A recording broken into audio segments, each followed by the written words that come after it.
दोस्तों सब्सक्राइब करें मेरे इस YouTube चैनल को और दबाएं इस बेल आइकन को ताकि जब भी मैं नया वीडियो अपलोड करूं तो उसका नोटिफिकेशन आप तक पहुंच जाए। हेलो दोस्तों, स्वागत है आप सभी का एजुकेशन ट्रैक में।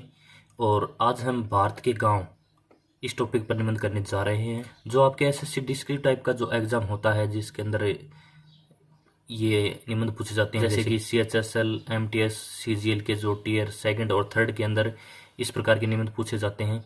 और कक्षा 5वीं से 12वीं तक के भी विद्यार्थी हैं वो उनके लिए भी ये निबंध बहुत ही महत्वपूर्ण है।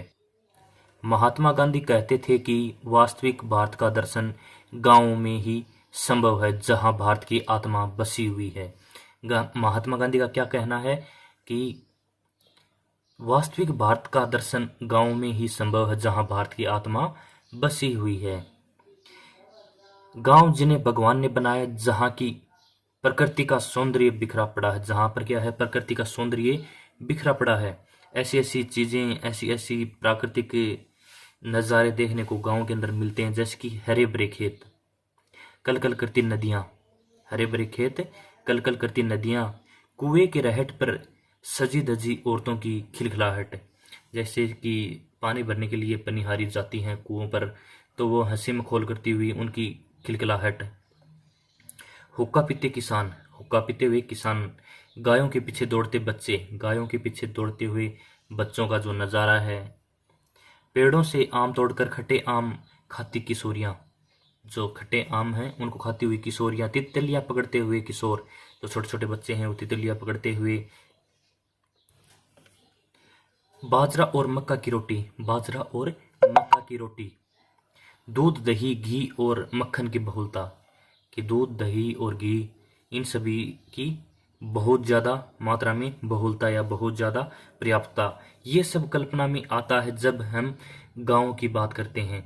ये सब कल्पना में ऑटोमेटिक ही हमारे दिमाग में आ जाता है कि गाँव के अंदर ये चीज़ें हमको देखने को मिलती हैं। अब हम कुछ गाँव का जो पुराना परिदृश्य है उसके बारे में जानेंगे कि पुराना गाँव का माहौल है वो कैसे था और अब है वो माहौल कैसे हो गया है। अब हम पुराने पुराने जो गांव हैं उनका माहौल के बारे में जानेंगे। भारत के गांव उन्नत और समृद्ध थे, कि पहले क्या थे, भारत के गांव है वो उन्नत और समृद्ध थे। ग्रामीण कृषक कृषि पर गर्व अनुभव करते थे, संतुष्ट थे। गांव में कुटीर उद्योग फलते फूलते थे, यानी जो छोटे छोटे उद्योग धंधे हैं जैसे कि टोकरियां बनाना, तो इस प्रकार के जो कुटीर उद्योग के धंधे थे वो फलते फूलते थे।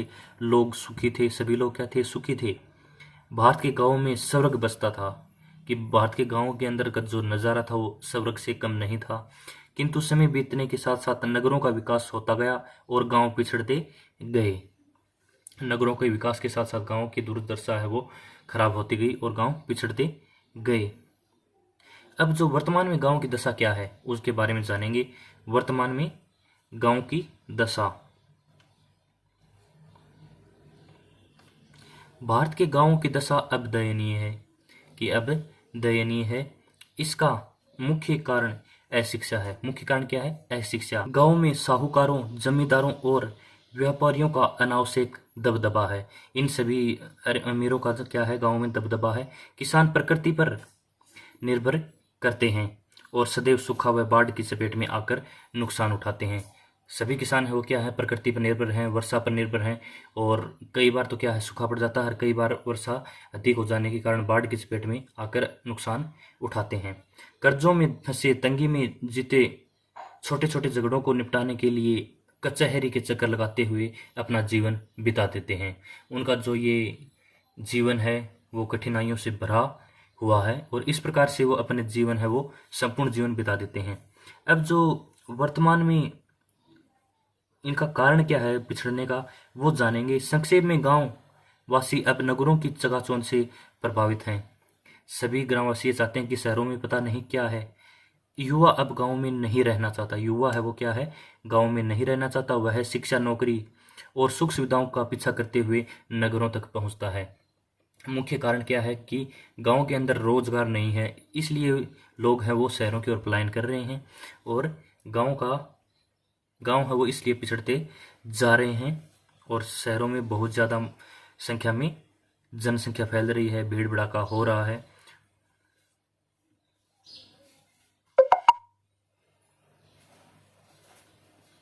अब जानेंगे कि सरकार है वो गांव को उत्थान के लिए क्या कर रही है। सरकार है वो गांव के उत्थान के लिए क्या कर रही है। सरकार गांव के विकास के लिए प्रयत्न कर रही है। गांव में बिजली, पानी, शिक्षा और इलाज के लिए सुविधाएं जुटा रही है। बिजली, पानी और शिक्षा व अस्पताल से संबंधित जितनी भी सुविधाएं हैं वो जुटा रही है। बैंक इत्यादि यानी बैंक जैसी संस्थाएं हैं वो भी गांव की उन्नति के लिए अपना पूर्ण सहयोग दे रही है। तो आज का अपना ये निबंध कंप्लीट हुआ। बहुत ही अच्छा निबंध है, अच्छी अच्छी लाइनों का इसके अंदर प्रयोग किया गया है। निबंध अच्छा लगा हो तो अपने दोस्तों के साथ ज़रूर शेयर करें, वीडियो को लाइक करें, चैनल को सब्सक्राइब नहीं किया तो चैनल को सब्सक्राइब कर लें। धन्यवाद दोस्तों।